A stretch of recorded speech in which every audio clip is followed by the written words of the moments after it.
രണ്ട് രാജാക്കന്മാർ അധ്യായം 9. യേഹൂ ഇസ്രായേൽ രാജാവ്. എലീശ പ്രവാചകൻ പ്രവാചകഗണത്തിൽ ഒരുവനെ വിളിച്ചു പറഞ്ഞു, അരമുറുക്കി ഒരു പാത്രം തൈലമെടുത്ത് റാമോത്ത് ഗിലെയാദിലേക്ക് പോവുക. അവിടെ എത്തി നിംഷിയുടെ പൗത്രനും യഹോശാഫാത്തിൻ്റെ പുത്രനുമായ യേഹുവിനെ അന്വേഷിക്കുക. അവനെ ഒറ്റയ്ക്ക് ഉള്ളറയിലേക്ക് വിളിച്ചു കൊണ്ടുപോവുക. അവൻ്റെ തലയിൽ തൈലമൊഴിച്ചുകൊണ്ട് പറയുക, കർത്താവ് അരുളി ചെയ്യുന്നു, ഇസ്രായേലിൻ്റെ രാജാവായി ഞാൻ നിന്നെ അഭിഷേകം ചെയ്യുന്നു. പിന്നെ അവിടെ നിൽക്കാതെ വാതിൽ തുറന്ന് ഓടുക.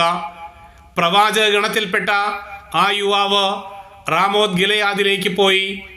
അവൻ അവിടെ ചെന്നപ്പോൾ സൈന്യാധിപന്മാർ സഭ കൂടിയിരിക്കുകയായിരുന്നു. അവൻ പറഞ്ഞു, സേനാധിപനെ ഒരു സന്ദേശം അറിയിക്കാനുണ്ട്.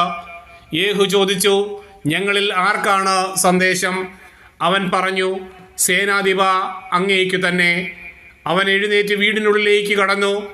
യുവാവ് തൈലം അവൻ്റെ ശിരസിൽ ഒഴിച്ചുകൊണ്ട് പറഞ്ഞു, ഇസ്രായേലിൻ്റെ ദൈവമായ കർത്താവ് അരുളി ചെയ്യുന്നു, ഞാൻ നിന്നെ കർത്താവിൻ്റെ ജനമായ ഇസ്രായേലിൻ്റെ മേൽ രാജാവായി അഭിഷേകം ചെയ്യുന്നു. നീ നിൻ്റെ യജമാനനായ ആഹാബിൻ്റെ ഭവനത്തെ നശിപ്പിക്കണം.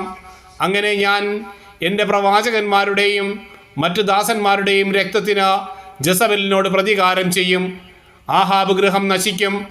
ആഹാബിൻ്റെ ഭവനത്തിന് ഇസ്രായേലിൽ ഉള്ള സ്വതന്ത്രനോ അടിമയോ ആയ സകല പുരുഷന്മാരെയും ഞാൻ സംഹരിക്കും. ആഹാബിൻ്റെ ഭവനത്തെ നെബാത്തിൻ്റെ പുത്രനായ ജെറോബോവാമിൻ്റെ ഭവനം പോലെയും അഹിയായുടെ പുത്രനായ ബാഷായുടെ ഭവനം പോലെയും ആക്കി തീർക്കും.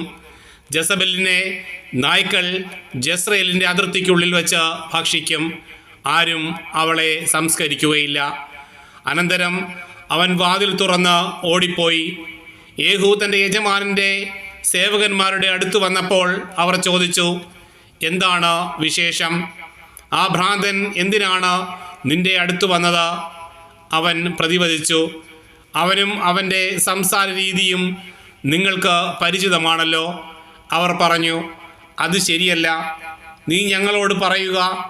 അപ്പോൾ അവൻ പറഞ്ഞു, ഇസ്രായേലിൻ്റെ രാജാവായി നിന്നെ ഞാൻ അഭിഷേകം ചെയ്യുന്നു എന്ന് കർത്താവ് അരുളി ചെയ്യുന്നു എന്ന് അവൻ എന്നോട് പറഞ്ഞു.